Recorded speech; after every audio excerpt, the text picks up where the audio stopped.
करतो. फार अवकाळातून झालं मग असं घडलं. नाही पण आता हे जे आपले आता बाबांच्या पावला पाहून ठेवून बळीराज महाराज बी त्यांचं हे करतो. तर मग आता हे किती वर्षापासून बाबा ह्या शनी देवस्थानचे हे सेवा करायला लागले? सेवा कमी आता 24 वर्ष झाली. 24 वर्ष झाली बाबांना. तुमचा परिचय सांगा ना. तुम्ही काय नाव तुमचं? एकनाथ भागोजी चौधरी. एकनाथ भागोजी चौधरी. तुम्हाला किती वर्ष झाले इथे बाबांची? मला 15 होती. 15. म्हणजे तुम्ही ज्या वेळी आले तेव्हा काय होतं इथं? इथं फक्त मंदिर होतं, जंगल होतं, छोटं मंदिर होतं. नंतर मंदिरं बांधली, नंतर प्रगती झाली. म्हणजे भावाकडूनच सगळ्या गोष्टीची प्रगती झाली. त्यावेळी समजा बाबा इथं एकटेच असतील ना? तुम्ही आले तेव्हा बाबा एकटेच होते? हो, एकटेच. मग हे बाबाला साक्षात्कार झालाय? साक्षात्कार म्हणजे भगवंताची एक प्रकारे प्रसन्नता झाली, ती भेटले असं समजायचं साधूच्या वेशेमध्ये. कुठे भेटले? ते मोठं हे नस्तनपूरला. बर. नस्तनपूरच्या अलीकडे आमची दिंडी चालली होती. बर.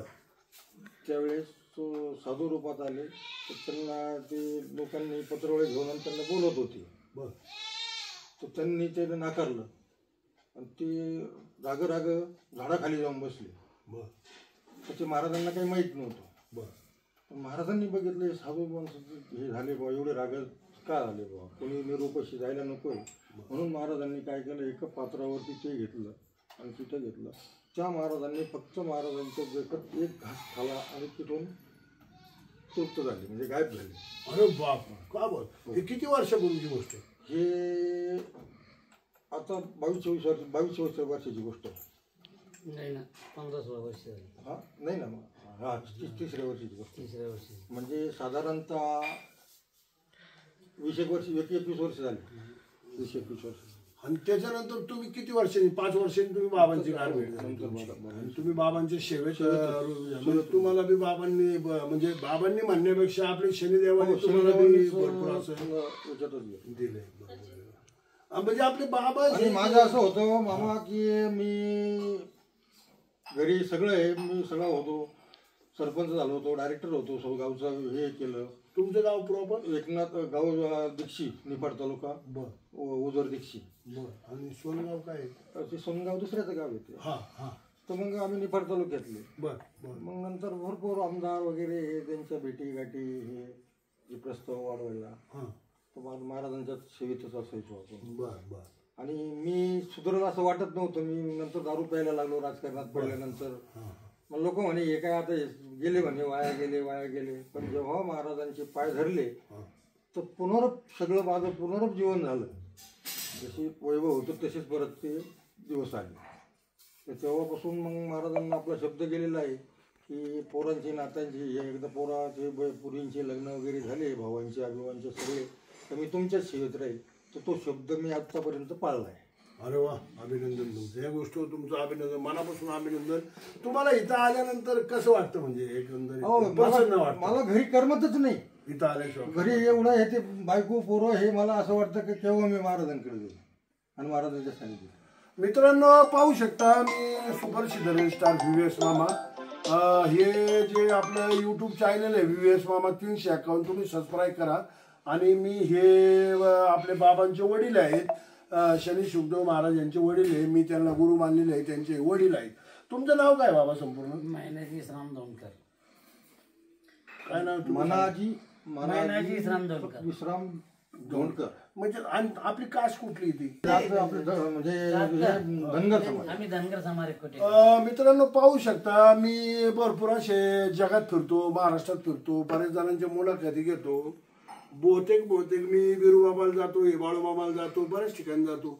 यांना जंगल, यांना घर, म्हणजे त्यावेळी आपली बकरा असू किंवा आपल्या गाया असू, हे चारत असताना यांना जे दैवशक्ती निर्माण होती, यांना झाडपाल्याची औषधं किंवा आपले झाडं असतात, कुठल्या झाडाच्या औषधापासून काय तयार होईल हे सगळं या बाबांनी अनुभवलेलं आहे. त्यांचे स्वतः बाबांची आई आहे, वडील आहेत. बाबांना मुलं किती आहे? 2 मुली? 1. बाबांना 2 मुलं आणि 1 मुलगी असा परिवार आहे. त्या परिवारात हे बाबांचे जवळचे पाहुणे आहेत. तुमचं नाव काय आहे? रामदास गुरुजी काटकर. तुमचं आणि यांचं नातं काय? आमचं याई आम्ही दोघं. मग त्यांची मुलगी माझ्या घरी मुलाला मग तुमचं गाव कुठं येतं? माझं मी 4 समजे नाही एवढा. बर. मग आता हे तुम्हाला बाबांच्या इकडं आल्यावर किंवा हे आल्यावर आपलं एकदम लय बरं वाटतं का नाही? हा, मग आता मन धावतं झालं एक भेटूया. अरे वा, अभिनंदन, मनापासून तुमचं अभिनंदन. तुमचं नाव काय आई साहेब? रुक्मिणी रामदास काटकर. हा, तुम्हाला कसं वाटतं इकडं आल्यानंतर?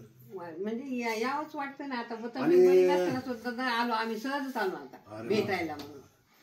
आणि बाबांची मुलगी तर आपल्या घरात गेली. वा. आणि विशेष म्हणजे त्यांची मुलगी आली करून आमच्या घराची खूप भरभराट झाली. अरे वा, जय श्री. तर त्यामुळं त्यांची भरभराट झालेली या बाबांची मुलगी यांच्या मुलाला दिल्यामुळं. आणि त्या मुलीमुळे आमच्या घरी एकत्र आहे. 3 मुलं एकत्र आहे माझी. अजून पुन्हा 14 लोकांचा परिवार आहे. पहा मित्रांनो, हे कुठल्याही घरी आता एकत्र राहण्याचा परिवार नसतो, पण हे आज एकत्र 14 माणसाचं कुटुंब एकत्र राहत आहे मित्रांनो. नातवंड पतवंड जर धरली तर जास्त होतात. हे मित्रांनो असं पाहायला मिळत नाही. मी स्वतः त्यांच्या घरी एक दिवशी जाणार आहे. मनापासून तुमचं VVS मामाकडून धन्यवाद. तुम्हाला असंच आयुष्यभराचं प्रेम राहू द्या मित्रांनो. आज 11 तारीख आहे, 11/10/2025. मित्रांनो वार आहे, शनिवार. बाबांच्या इथं शनिवाराला मोठा दरबार भरतो. बाबांच्या इथं भरपूर लोक शनी भक्तांच्या शनीश्वराच्या पाया पडायला येतात मित्रांनो. आणि आता असं मोठं मंदिर होणार आहे की जगात नाही, ज्या दिवशी मंदिर होईल त्या दिवशी मी मुलाखत जरूर घेईन मित्रांनो. परत एकदा तुम्हाला श्री 1008 मंडलेश्वर महाराज, शनी शब्देव महाराज यांच्या वतीने आणि सुप्रसिद्ध रजिस्ट्रार VVS मामाच्या वतीने आणि आमचे प्रथम नगराध्यक्ष बापूसाहेब किसन थिगळे हे आता परत दुसऱ्यांदा नगराध्यक्ष होणार आहे, त्यांच्याही वतीने तुम्हाला मनापासून मनपूर्वकाच्या शुभेच्छा देतो थांबतो. आणि सचिन भाऊ गावाने आमच्या कायम सांगत असतात, बाबा नसले तरी सचिन भाऊ एका मिनिटात फोन उचलतात. तसे हे चोपदार असो, बाबांचे वडील असो, हा परिवार हा VVS मामाचा आहे. धन्यवाद. रामकृष्ण. लय मोठा झालं बाबा तुमच्यामध्ये. सुप्रसिद्ध निष्ठान झालं, महाराष्ट्रात जग प्रसिद्ध झालं. फक्त आणि फक्त तुमची पूर्ण बाबा, दुसरे कोणाचीच नाही बाबा.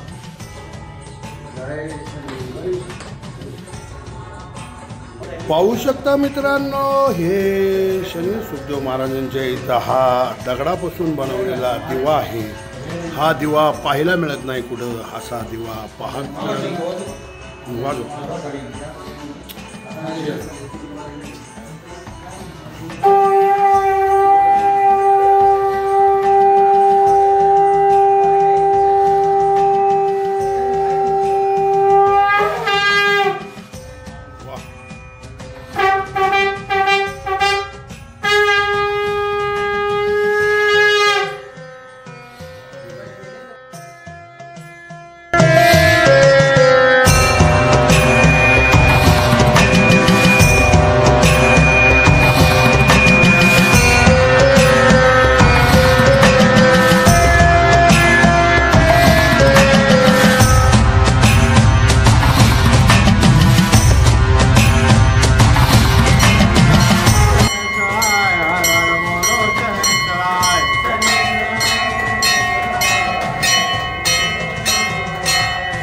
ते शुक्रवार दररोज सकाळ आणि संध्याकाळ आरती होत असते आणि शनिवार आणि रविवार एकदा सकाळी एकदा दुपारी एकदा आणि संध्याकाळी एकदा अशा शनिवार रविवार अशा 3 प्रहारामध्ये 3दा आरती होत असते. तर बाबांच्या गेल्या मागच्या 15-1 दिवसापासून मनात असा विचार आला की जसं इतर देवस्थानवर बाकीच्या देवस्थानवर जसं तुम्ही शिंगणापूर बघितलं असेल